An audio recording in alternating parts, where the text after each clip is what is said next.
va a requerir una visión. No va a haber un examen inicialmente, pero después, realmente a fin de año, seleccionamos algo. Eso todavía lo tengo que establecer, no voy a adelantar, ¿no? Después, lo que se llama, por ejemplo, el ciclo es un poco más amplio, hay varios detalles, referente, por ejemplo, lo que se llama el ciclo citogónico y el progónico, ¿no?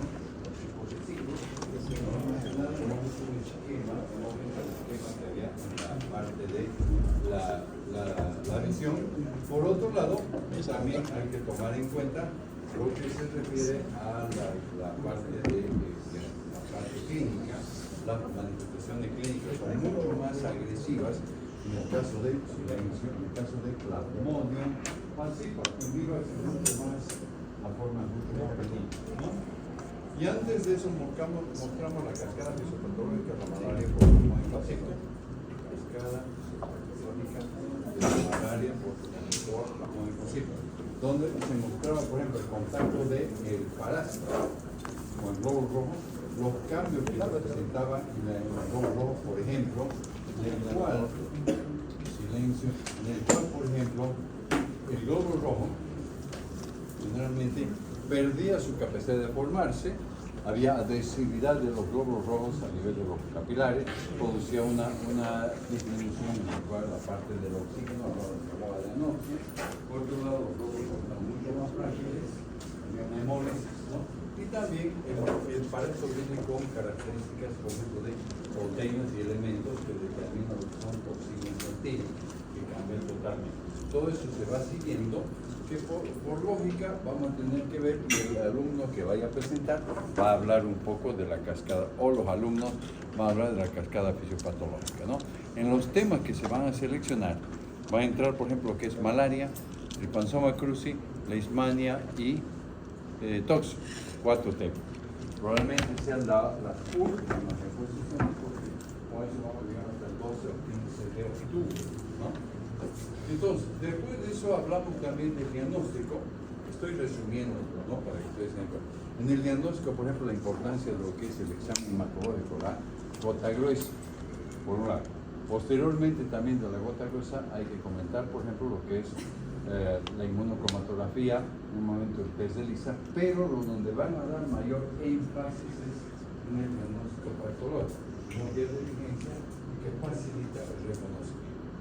Una vez que se ha hecho el diagnóstico, hemos hablado de las complicaciones del plasmodium falciparum, la malaria cerebral, la insuficiencia renal, la anemia y también, por ejemplo, lo que es la fiebre biliar hemoglobinuria, las alteraciones de los órganos dentro de la patología, enfocado desde el punto de vista de lo que es la autopsia, ¿no? El vaso, el hígado, el riñón, el cerebro, etc. Entonces, esos aspectos que se toman en cuenta. Y al final, digamos, ¿qué hacemos frente a un paciente con malaria? Lógicamente va a venir lo que es el esquema de tratamiento que voy a mencionar. De todos modos, Botero tiene muy claro lo que tiene. Yo voy a mostrar toda la cuestión y después ya vamos poniendo con Mateo, ¿no? En primer lugar, se utilizan los medicamentos, se llaman los antimaláricos, ¿no?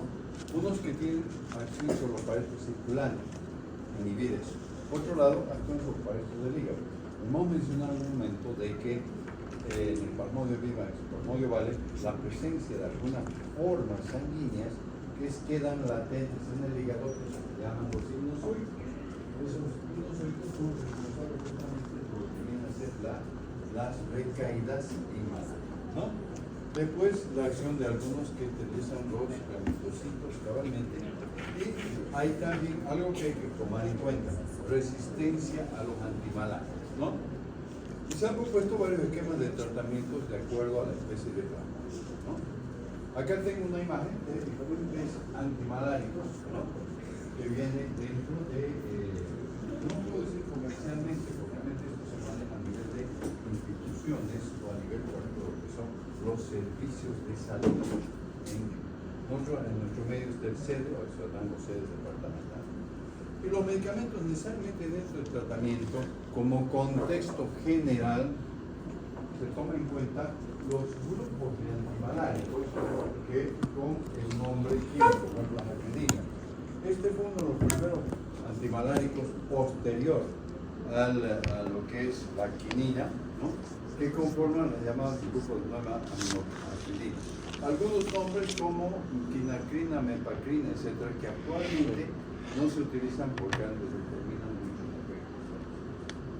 Este grupo sí comenzamos a mencionar. Lo que vamos a hacer, relacionamos los grupos químicos con los compuestos. Después lo que vamos a aprender de los compuestos, principalmente, como lo que es la cloroquina y la primaquina, o después la sulfatoxina o antidimetamina, que van a actuar en las diferentes cosas. Las 4 aminoquinolinas, o quinoleinas también que hablamos, eliminan los esquizontes. ¿Cuáles son los esquizontes? Una etapa de desarrollo de los parásitos. Posteriormente al trofozoito hay que determinar la formación, por ejemplo, de los merozoitos. Y son antimaláricos de acción rápida. Y aquí tenemos dos ejemplos, lo que es la cloroquina y la amodiaquina. Son las más utilizadas.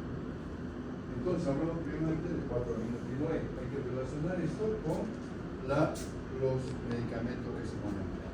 Después tenemos las 8 aminoquinolinas, donde el compuesto es la primaquina. La primaquina tiene un efecto muy particular sobre los esquizontes e hipnozoitos hepáticos, ¿no? Y que se asocian a drogas esquizonticidas eritrocíticas, ¿no?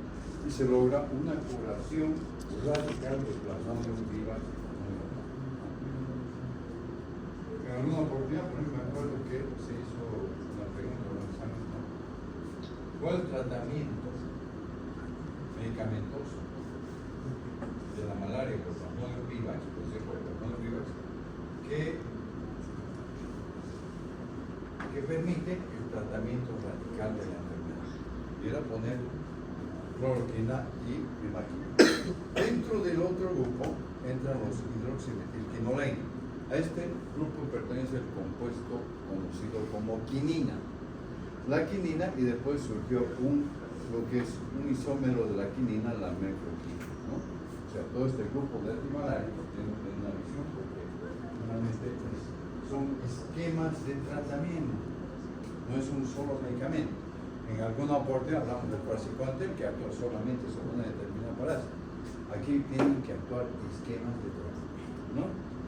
El uso actual de lo que es el grupo de los hidroximetilquinoleinas corresponde a lo que es los derivados de la quinina y que actúa sobre todo en el caso de la afección por el plasmodium falciparum, sobre todo resistente a las aminoquinoleinas. En el paciente que relativamente presenta, digamos, una infección sensible sin muchos controles. Tiene dos presentaciones: el sulfato por vía oral y el líquido hidrato para la vía parenteral. Y la mefloquina, que es un producto sintético del mismo. ¿Hasta aquí estamos? Okay. La quinina es un compuesto. Por ejemplo, si ustedes van y agarran, revisan Otero, van a ver, por ejemplo, la parte de las características de dónde deriva, porque es derivado de la planta cinchona. Después comúnmente se le llamó la quinina, ¿ya? Y el uso está dirigido en las infecciones causadas por Plasmodium falciparum resistente a las 4 aminoquinoleinas. Vamos a ver después el esquema. Tiene dos presentaciones, muy claramente, el sulfato y el diclorhidrato, ¿no? La quinina va a actuar sobre el ciclo eritrocítico del clorplasmodium. Los hidroximetilfenaltrenos sintéticos a la hidroxiquinoleina, la lopantrina, muchas veces se utilizan hoy de acuerdo a la dotación que se encuentra, utilizar por ejemplo la lopantrina, comercial, después la lumefantrina, similar a la mefloquina, pero que actúa sobre la vacuola nutricional del pasto, con lo cual directamente evita la nutrición y se altera el parásito, ¿no? Se fija la proteína plasmática. Las diaminopirimidinas, aquí por ejemplo entra lo que son los productos como la pirimetamina y trimetropina, ¿no? La combinación de pirimetamina y trimetropina, lo que después muchas veces va a ser lo que en algunos casos se tiene el término de azul, sulfadoxina más pirimetamina, ¿no? Entonces, esta va a actuar sobre las formas heterocíticas y actúa como otra droga potencial la acción esquizonticina en la sangre. ¿no? Cuando hablo de la zona esquizonticida es una de las etapas cabalmente, o lo que es el desarrollo eritrocítico de tipo esquizogónico. O sea que en esquizonticida estamos actuando sobre esta forma fálica, ¿no? Se utiliza, por ejemplo, con la sulfadoxina, pirimetamina más sulfadoxina. La sulfadoxina que se asocia con hueva a la pirimetamina. Va a ser más fácil después porque justamente el laboratorio Roche produjo lo que es famicida, ¿ya? Guanilinas, por ejemplo, o guanil. O sea, estoy dando un contexto general. Después voy a ir específicamente a los tratamientos de cada especie, ¿ya? Pero tengo que tener contexto general. Después los hidroximetilfenantrenos, la lofantrina, y después vienen los que es sesquiterpenolonas, la artemisina, que vamos a explicar acá, algunos antibióticos. Por ejemplo, la sesquiterpenolactona. Desde hace algunos años hay un derivado de una hierba china, la artemisa. La artemisa anual, en la cual se extrae la artemisina, ¿ya? Que es un potente esquizonticida sanguíneo, no se distraigan, porque yo puedo decir, no, bueno, a mí me se distrae, y anda mirando la cabeza. Entonces, generalmente es un potente esquizonticida sanguíneo. Desaparece lo cual. Entonces, si hay alguien que no entiende alguna cosa así, yo estoy yendo de forma gradual, porque como digo, ya hemos llegado a esta etapa en la cual el artemetel justamente es un etermetílico, una presentación de solución oleosa para vía intramuscular. Y en algunos casos se ve que se puede aplicar vía endovenosa, ¿no? Aplicación en malaria severa por Plasmodium falciparum, ¿no? Entonces, generalmente no siempre se va a utilizar el artemetel en todos los casos.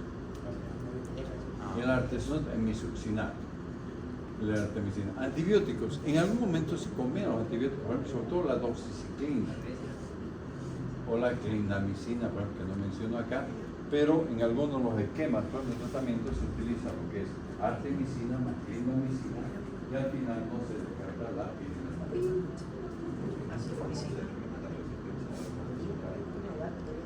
La resistencia, sobre todo, en algún caso, primeramente uno tiene que revisar, por ejemplo, la utilización a través de la literatura, por ejemplo, en determinada zona. Cuando viene un paciente, generalmente en el examen, en el interrogatorio, se va a definir que ha tenido algo de malaria, porque el paciente no conoce. No le va a hablar, tengo malaria por Plasmodium falciparum. La terciana maligna es el término muy común. Entonces ahí se va evaluando para el plan. Además, en un caso, si uno administra en unos 3 o 4 días, si vemos que no hay mucha buena respuesta, inmediatamente hay que cambiar. La administración de lo que hemos dado nos va a permitir que no se produzca un cuadro grave. Pero hay varios aspectos, se puede evaluar perfectamente la resistencia a la malaria. Muchas veces viene la parte de la bibliografía que se debe hacer, ¿no? Entonces, eso lo puede ver. Los mecanismos de acción, muy rápidamente, inhibición de la síntesis de ácidos desoxirribonucleico, los alcaloides de la citromelaquinina, actual inhibición de la incorporación de fosfatos en los ácidos ADN y ARN, ¿ya? Además, también antagonismo con ácido fólico, que comprende las sulfonamidas y los sulfonas. Va a haber en algún momento que la utilización de las sulfonamidas en un tema como viene a ser la toxoplasmosis va a requerir la acción, por ejemplo, del ácido fólico para poder incapaz de utilizar el ácido fólico. Entonces ahí veremos otras circunstancias de aplicación del tratamiento, ¿ya? Inhibición de la dihidrofolato reductasa, o sea, va a inhibir la enzima y eso va a influir mucho en la respuesta a los antimalarios. Por otro lado, también de las diaminopiridinas y ribotril. Él para esto no va a utilizar el polínico de las naturaleza, entonces eso va a interferir y vamos a tener una buena respuesta. Esto es muy resumido al mecanismo de acción, ¿no? La administración de medicamentos va a inhibir una enzima, la reductasa del ácido fólico, ¿no? Que interviene el metabolismo del parto. ¿Qué es lo que tiene que tomar en cuenta en un tratamiento de la malaria? Primero, lo que es la especie de Plasmodium. El esquema de tratamiento va a ser diferente para Plasmodium vivax o para Plasmodium falciparum o Plasmodium ovoide. La etapa del ciclo que puede ser influenciada por el medicamento. La susceptibilidad de la cepa del parásito. Las drogas también se las clasifica desde otro punto de vista, por ejemplo, drogas esquizofrénicas electrocíticas. Actúan sobre formas esquizofónicas de todas las especies de Plasmodium, como son las 4 aminoquinolainas. Después tenemos lo que son las diaminopirimidinas y sulfonamidas. ¿Cuáles eran las 4 aminoquinolainas? La cloroquina y la molequina. Drogas esquizofrénicas tisulares van a actuar sobre las formas bastantes a nivel de los tejidos. ¿Estoy viendo bien o hay algún poquito? ¿Hay alguna duda? Debe haber dudas, pero de todos modos yo doy la visión. Lógicamente, en algún momento, ¿no?, el paralelo o el grupo que esté haciendo el toque malaria, vamos a ver eso, vamos a sortear en el curso ya primero, vamos a ver cabalmente para que en un momento den una visión o pongan un esquema, para que todos tengamos una idea, ¿no? O sea, todos los compañeros, ¿no? Las drogas toxinas tisulares tenemos, por ejemplo, lo que es las 8 aminoquinolainas. ¿Cuál es el elemento, el medicamento? Correspondía a lo que es la primaquina, ¿ya?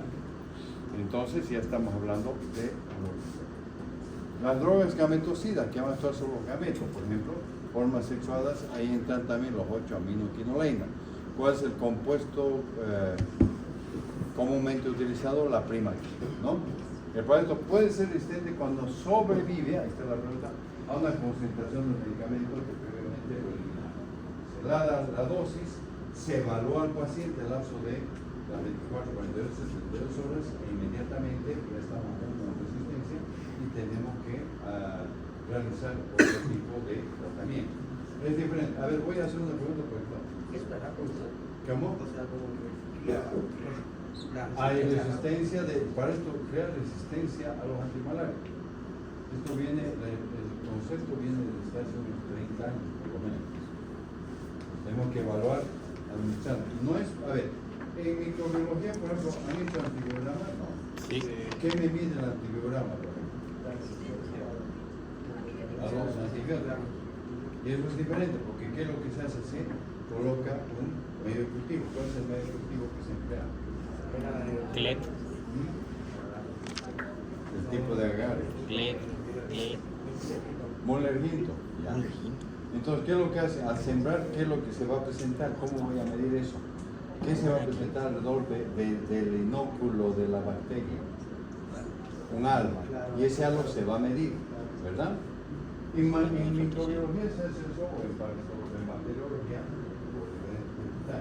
en la parte lógicamente hay medios ejecutivos, pero en este caso realmente va a ser el seguimiento clínico y el antecedente de que el paciente pueda haber tenido una infección por malaria y que en su momento hay que evaluar la respuesta que haya tenido. Inmediatamente se cambia, no se puede suspender, ahí no se puede suspender, necesariamente hay que administrar el medicamento. Lo que digo, puede ser resistente cuando sobrevive a una concentración de medicamento. ¿Cómo voy a medir? Generalmente la presencia del parásito se tiene que medir a través de las pruebas de sangre. Inmediatamente se va realizando seguidamente lo que es pruebas de sangre, lo que es la gota gruesa o el extendido. Cuando veo que no hay muy pocos, llega un momento en que se negativiza, lógicamente el medicamento actúa. ¿Okay? Muy poco. Ahora, acá en el esquema, como mencioné, acá, a ver, acá estamos hablando del tratamiento de la banana por Plasmodium vivax. Y el medicamento que estoy mencionando es cloroquina. Simplemente el conocimiento que es importante porque normalmente en parasitología no preguntamos cosas. Manejan los esquemas de tratamiento, pero no preguntamos las dosis. ¿Okay? Entonces, la cloroquina que viene en tableta de 250 miligramos, 250 miligramos. Generalmente la dosis de adultos son 1500 miligramos. Se reparte en 3 días.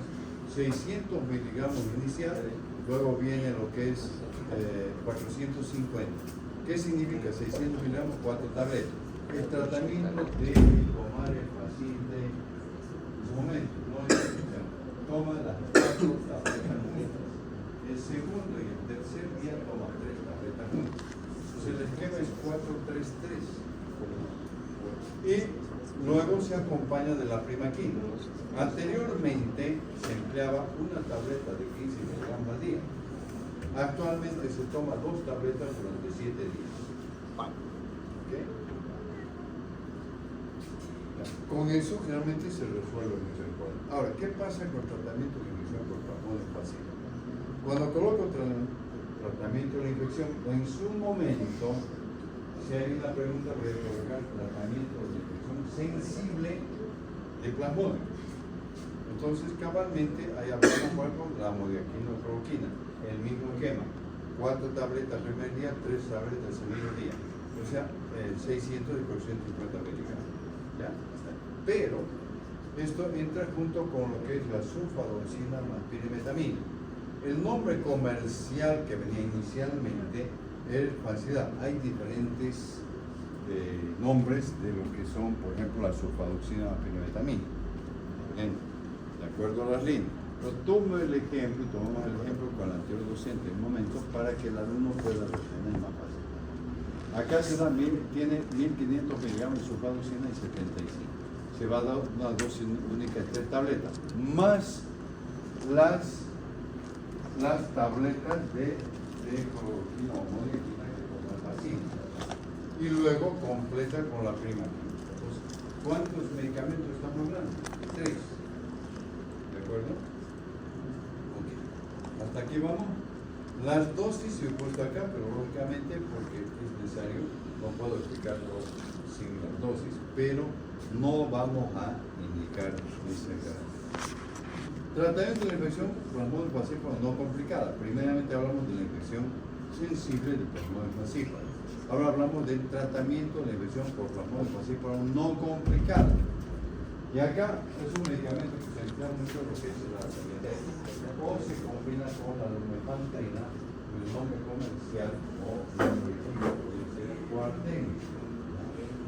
Entonces, esto se toma en cuenta siempre lo que es peso, se administra inicialmente cada 12 horas. A veces hay que reducir cada 6 horas. 0, 12, 24, 36, 48, 60. Sin embargo, hay que ver dar de preferencia entre 1 a 4 tabletas dependiendo de la edad del paciente. En los niños, lógicamente, hay que reducir. Los niños se enferman con malaria, tienen que tratar. Ahora, una cosa, no sé si todos están entendiendo. Cuando digo infección sensible, como es la anterior, infección no complicada, estamos tomando en cuenta que en el caso del plasmodium falciparum puede haber formas más toleradas por el paciente. No entramos en la fase complicada. En ese caso, infección no complicada, lo que mencionaste, el artesunato puede entrar la refluxina o la prima. ¿Ya? No voy a entrar a detallar las dosis, por ejemplo, 50 miligramos por los 3 días. Necesariamente tengo que esquematizar para poder explicar. Pero no siempre vamos a preguntar qué es lo que es. Infección de plasmodium resistente, pero sin complicación. Es lo que mencionaba. En este caso ya no va a entrar la cloroquina o la modiaquina. Va a entrar el sulfato de quinina por vía oral. ¿No? 10 miligramos por kilogramo peso cada 8 horas por 3 a 5 días vía oral. Se combina con la sulfadoxina más pirimetamina en los adultos. 1500 sulfadoxina, 75 tridoxina. Y la prima que entonces entran 3 medicamentos.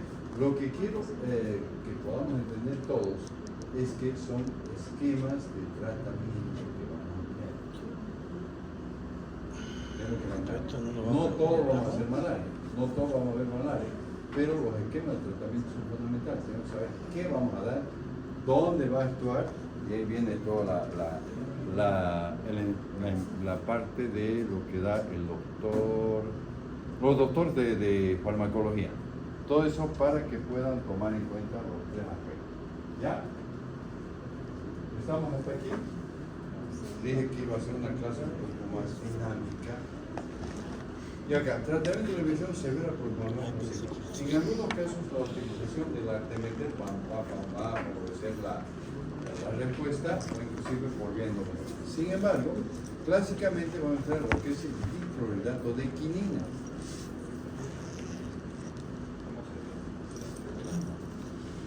¿Perdón?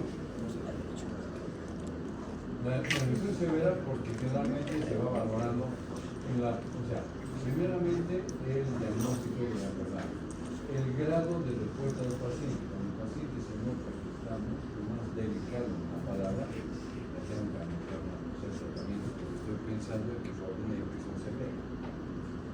Muchas veces hay que administrar, en algunos casos, paciente que presenta un cuadro febril, paciente que presenta todo un malestar general, el paroxismo malárico es más intenso, entonces muchas veces voy a obviar lo que es altamente y voy a entrar con el diclorhidrato de quinina. Le voy a mencionar, muchas veces el paciente va a buscar el diclorhidrato de quinina, generalmente este tipo de medicamento está dentro de lo que son los servicios departamentales de salud.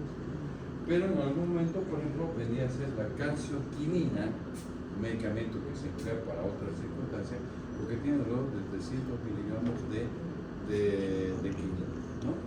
Esto se va a dar, o sea, se disuelve, se toma en cuenta, digamos, por gramo peso cada 8 horas, se disuelve en dextrosa y se tiene que pasar dentro de los primeros 30 a 60 minutos, prácticamente a chorro, ¿no?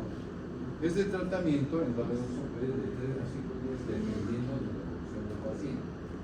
Si evoluciona favorablemente al cabo de 5 días o un poco más, aunque generalmente se pasa a vía oral, pero se combina con la sulfadoxina-bifetamina vía parenteral, ¿no?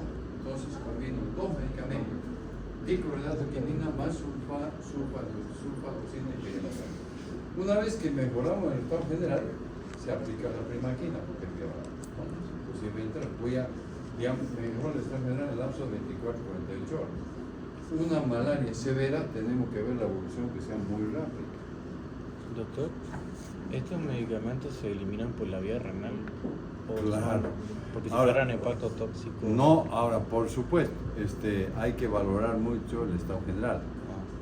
O sea, ¿qué estamos hablando de tratamiento? Pero si yo tengo un paciente con malaria, necesariamente tengo que tener, por ejemplo, toda una, o sea, si tienen que ser pruebas, hemogramas, pruebas, digamos, perfil renal, perfil hepático, medir la diuresis y tratar al paciente. Entonces, ¿se acuerdan que había una de las diapositivas donde una imagen que tomé, donde había un niño y tenía, está viendo venosa, tenía inclusive los senos venosos, tenía la parte, por ejemplo, para medir oxigenar, tenía la sonda para medir la diuresis, o sea, es todo un esquema. Es un paciente que estaría, digamos, en tipo de una terapia. Sí. Así, es verdad. Porque si no va a responder. Entonces, justamente es lo que ya vamos con este esquema. El esquema tiene que ser valorado y siempre tiene que haber una cosa que es importante. Tiene que haber también una experiencia en cuanto al seguimiento y tratamiento del paciente con malaria. Realmente esa malaria ya la tenemos, pero tenemos que estar con la seguridad. Inmediatamente se hace el diagnóstico y se hace el diagnóstico a las 8 de la mañana, a las 8 y media no importa que deben estar colgando el tratamiento. Así de simple. No se espera mucho, se coordina, para poder evitar justamente el compromiso. Muchas veces no siempre todos los pacientes llegan a este estado, ¿no? Entonces, muy bien. Ahora, algún otro malárico que se van combinando, por ejemplo, ya en general la metloquina, combinada con Fansidar, alopantrina, clindamicina, ¿no? Que se va combinando en muchos casos en formas sensibles o formas no complicadas de malaria. Dentro de la parte epidemiológica, grandes problemas de salud, resurgimiento de la enfermedad, hay muchos factores que se va tomando en cuenta. Cambios biológicos del parásito de sus vectores. Los vectores adquieren una adaptación a ciertas condiciones del medio. Eso dificulta. Por otro lado, aspectos sociológicos, las comunidades, el trabajo social. Entonces, generalmente muchas veces no hay muchos problemas económicos para mantener los programas. Después, Los medicamentos generalmente lo que adopta el Ministerio de Salud es poder justamente adquirir y que no haya un uso indiscriminado en la farmacia, sin quitar el valor de la farmacia, pero generalmente distribuye a través del programa. O sea, y eso tiene que ser muy rápido. Si el paciente está, por ejemplo, con problemas, se diagnostica en la mañana, a las 8 de la mañana, 8:30, 9:15, tiene que estar con el medicamento para control. Eso inmediatamente se comunica, o sea, hay formas de prioridad, por ejemplo, en cuanto a los tratamientos. En cuanto a la parte biológica, África tiene un 91%, por ejemplo, en este caso. En América, el país con mayor presencia es Brasil. Entonces tienes que trabajar, por ejemplo, con Brasil y las zonas fronterizas donde hay presencia de malaria. Después, generalmente, la transmisión de persona a persona a través del contacto no. Puede haber por la parte placentaria, por jeringas, por transfusión de sangre, lógicamente, por transfusión de sangre baja un 0.05%. ¿Por qué? Porque generalmente en la parte de desde que hay la ley de sangre y el control, no va a ser fácil que pueda ser puede ser aplicar fácil. El control, los reservorios, buscar el control de los anófeles y las larvas, control biológico, ¿no? Silencio. Yo estoy concluyendo ya. No aprende, no, sí. Perdón. Anófeles, no. Anófeles es el nombre del género del vector transmisor de la malaria. Anófeles, así como habló de Aedes, Culex, en su momento mencioné, por ejemplo, los vectores de la filariasis linfática, Anófeles, Aedes, Culex y Manzoni. Y dentro de esa variedad, en malaria es muy específico los mosquitos del género Anófeles albimanos, Anófeles darwini, Pseudopontipenis. Ustedes revisen un poquito el tema de malaria y van a ver eso. Sería interesante que en un grupo que vaya a salir, Chilito lindo ahí salvado. Anófeles, transmisión, una cosa muy importante. Son conceptos más. ¿Ya? Silencio. Se va a olvidar, por señor. Los factores, hombre enfermo, fuente de infección. Tengo que estar al paciente. Se considera un enfermo al que como fuente de infección. Tengo que tratar. Cierta densidad numérica de gametocitos que son valorables a través, por ejemplo, de lo que son los estudios del paciente. El hombre enfermo, tratamiento, aislamiento, no podemos tener así simplemente, tratamiento químico-profiláctico, uso del vector, hay que verlo, uso de mosquitero, hay que evitar la picadura del vector. Estoy resumiendo un poco importante las condiciones que favorecen para habitualmente el crecimiento de agua, la eliminación de agua que permite el desarrollo de los anófeles. El mosquito Aedes, por ejemplo, es mucho más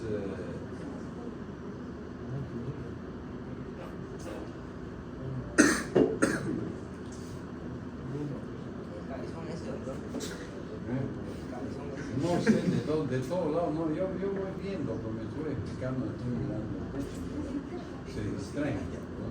Esa distracción, porque la verdad que nos